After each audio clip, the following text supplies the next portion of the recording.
Pedicure season is in full swing, and even my DIY pedicure video where I show how I do my own pedicure at home is getting a lot more views again, and I will leave that video linked in the description box below. You might notice that I do my own pedicure a little differently from what I'm doing here today, and this is because this is a client pedicure. Clients have different skin, different pressure points, different habits, different shoes, different comfort levels, and different needs. So the goal is not to copy every step exactly. The goal is to understand the thinking behind the pedicure. And the biggest results usually don't come from one amazing rescue pedicure. The biggest difference is created with simple but very consistent care between pedicures. Not cream once every 3 days, but after each shower. You know the saying, abs are made in the kitchen, meaning not only in the gym. Comfortable feet are often the same. They're usually the result of regular care and not one dramatic appointment. So please don't watch this and think you need an electric file to have smooth feet. You don't. I use electric file because I'm trained to use it safely and because it helps me to work precisely.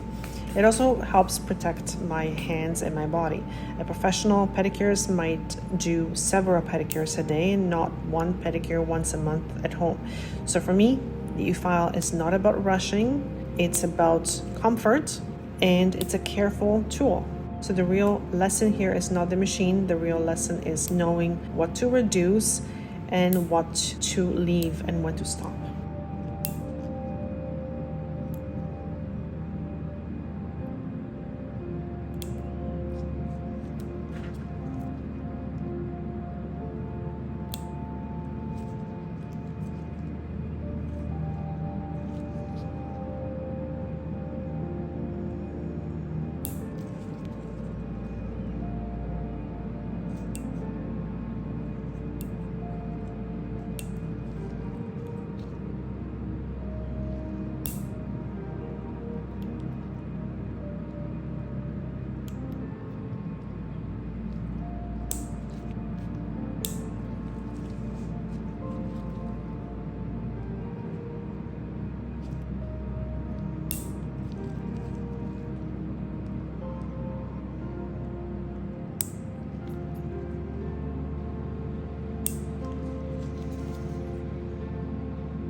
One of the most important things I want people to understand about pedicures is this. I do not only go by how the skin looks, I go by how the skin feels. And the dry skin can look white, can look powdery, especially after the feet have been sprayed with alcohol as well. After they have been filed, they're dusty and dry. And even after filing, it might still look dry because it is dry. It will look dry, especially on camera under bright lights. But that does not mean that I should keep filing until the skin looks shiny, because shiny skin is not really healthy skin usually. Sometimes shiny skin, and often, means that we have removed too much. The goal of this pedicure is to reduce the buildup and refresh the skin gently. This client does not even have a callus. This is just a little normal buildup after walking on feet for 5 weeks in case of this client. So it's not to erase the skin, it's not to chase every dry looking patch, not file until the skin is raw or thin or overly smooth. And feet are not supposed to be glass. We walk on them, we stand on them, we put pressure on them every day. A little firm skin on the feet can be completely normal, and it is normal. So the question is not, is there any hard skin? The better question is the skin comfortable? Is it flexible? Is it cracking? Is it catching? Is it building up too much in one place? So this is what I'm looking for.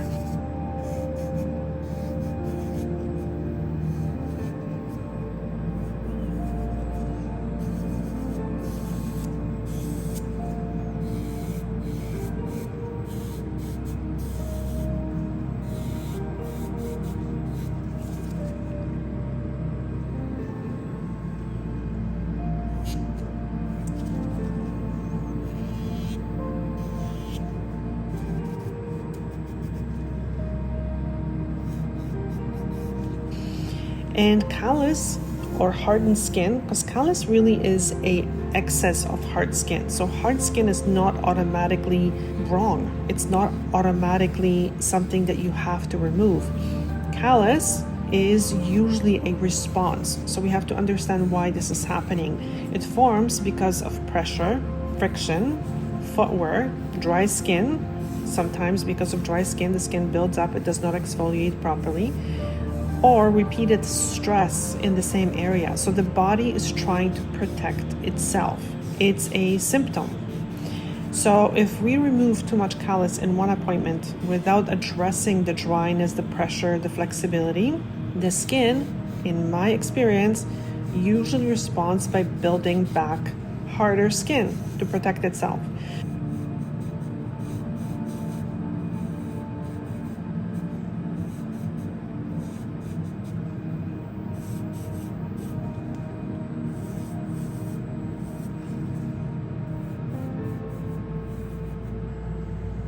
So this is why some people feel that after pedicures, their feet get worse. The feet after a pedicure might feel smooth for a few days, but then the skin becomes dry, even more uncomfortable again. And this is usually because the pedicure, unfortunately, was a little bit too aggressive, even if the intention of the pedicure was gentle. I think sometimes we just do a little bit too much. I actually wrote a really good post about this on Patreon. If you're interested, take a look. And the post is called "Dear Pedicures, are we removing callus or creating more of it?" Here as I work, you can see me passing with the e-file and then touching the skin. I'm checking the skin surface with my fingers. I'm feeling whether the hard edge has softened. I'm looking for a little bit of a bounce. So I'm not trying to remove it, I'm trying to soften it. Once the skin feels smoother and more flexible, I stop, even if the skin looks a little dry. And that part is really important, because if I chase the look, I might overdo the work. But if I respect the feel, if I trust myself, I can leave the skin in a better condition, and eventually it really adds up. So this client has dry, cracking, bit of a peeling skin. and she had it checked already, and it is not fungal. And I mentioned this because sometimes people see one foot looking much drier than the other one, and immediately they go to diagnose from a video. So please don't do that, because video is not a medical exam. A comment section is not a lab, and feet can look very different for many reasons. This client has also been testing a softening spray on one foot, and the difference is already very noticeable, but I don't want to make big claims from one early observation. I would rather wait and see how both feet look after a few more weeks of consistent use now at both feet. And this is how I prefer to look at the results, not one exciting moment, but a pattern. So how the skin looks after 4 weeks. How does it feel? Is it more flexible? Is there less cracking? Does the client need less correction during a pedicure? And that is much more useful than rushing to say something works after one dramatic comparison.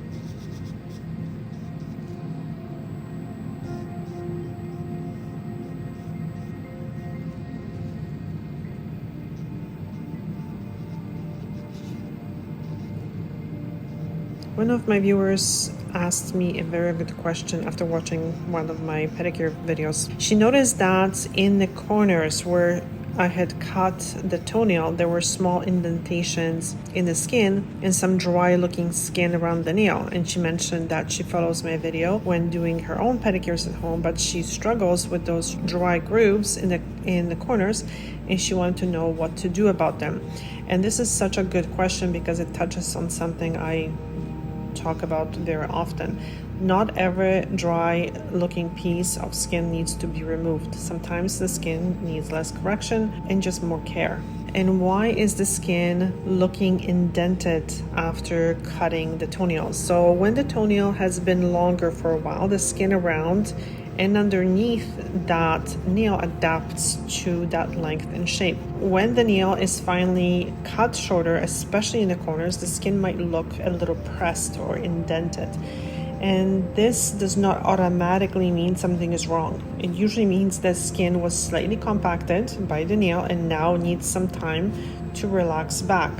And the important thing is not to panic and start digging at it. The skin often settles with time, hydration, and gentle care.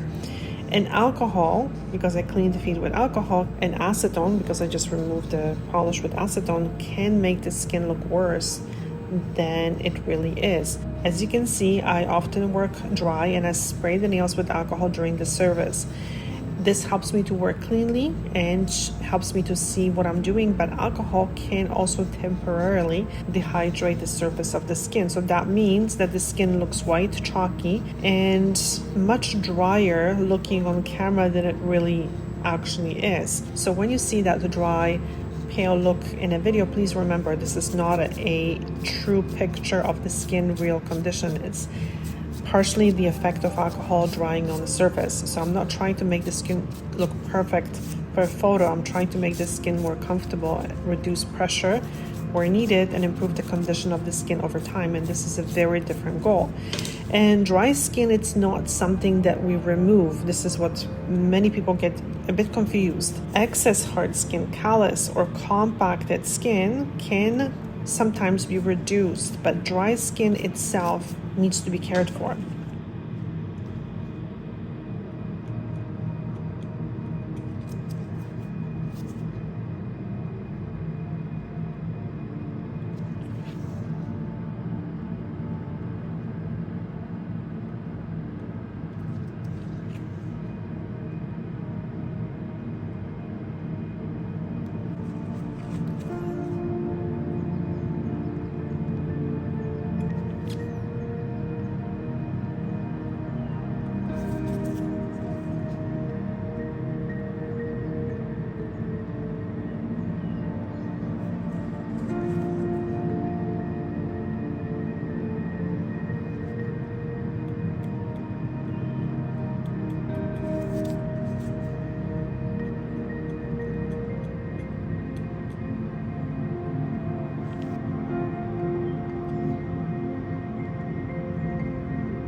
And what I do professionally in the corners, when I'm working on the client, I feel the corner of the nail first. If the skin in that small area feels hard, compacted, or like it could press into the nail and feel uncomfortable, then I might reduce it very gently. I usually use a very small cone bits because it gives me precision. I'm not using the file to speed things up.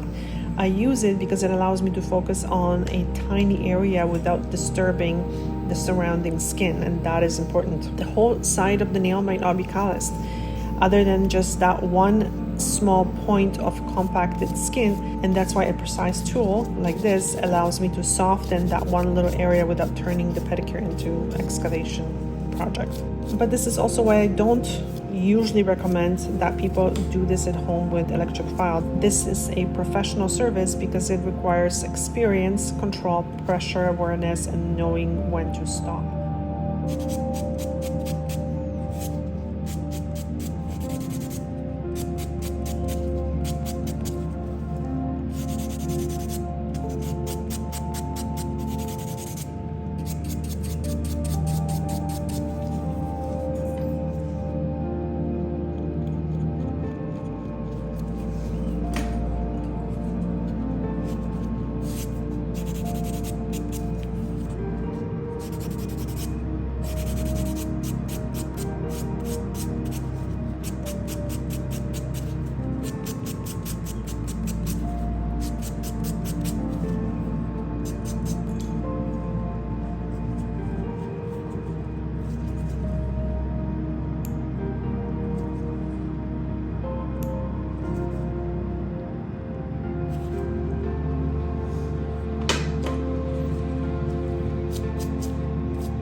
There's a big difference between gently reducing hard, uncomfortable, compacted skin and chasing every little dry flake until the skin looks perfectly smooth for 5 minutes.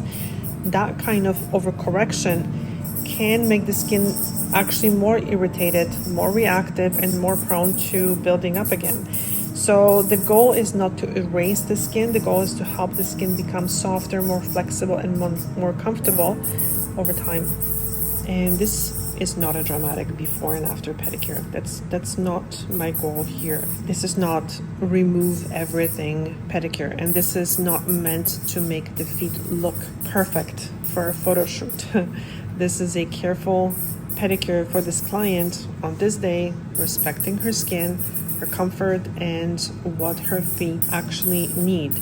I always like to assess the feet dry first. When the skin is dry, I can see the texture more honestly. I can feel where the skin is compacted, where it's flexible, where it's only dry on the surface, and where there is a true buildup. After soaking or softening the skin, everything might look and it might feel more even, more plump, but dry skin tells me a lot more. So before I start filing, I look, and then I touch, and then I decide.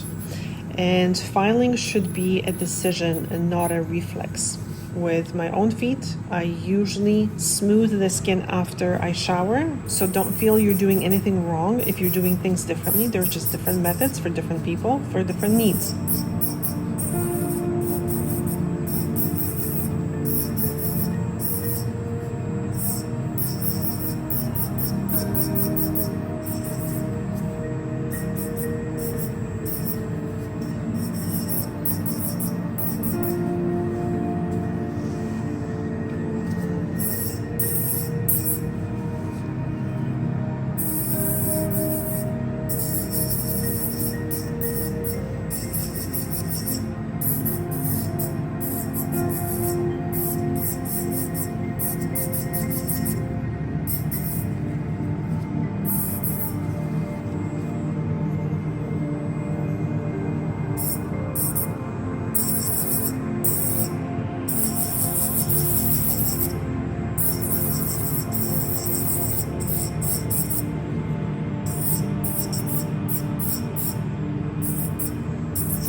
I also wanted to say this gently before anyone comments on this client or other client, what they should do or shouldn't do with their feet or toenails, how they should have them shaped and whatever. These are real people and these are their feet and their hands, and they come for care to me, and they are kind enough to let me film so people can learn from my experience. But obviously they don't want strangers to judge their skin, their feet, their hands. The goal of these services that I do is not to create a shocking transformation for social media. The goal is to make their feet, their hands more comfortable, reduce what needs to be reduced, and support healthier looking skin over time. And I think we can learn from these videos, because I also watch videos, without being unkind or judgmental about the people that are in it. A good pedicure does not have to be aggressive and perfect to be effective. Sometimes the best results are quiet. The skin feels better, the foot feels lighter, the client walks more comfortably, and over time there is less and less to correct. And this is the kind of pedicure I believe in. Care first, correction only where needed, and always stop before the skin has to defend itself again. Thank you so much for watching, and see you soon. Bye.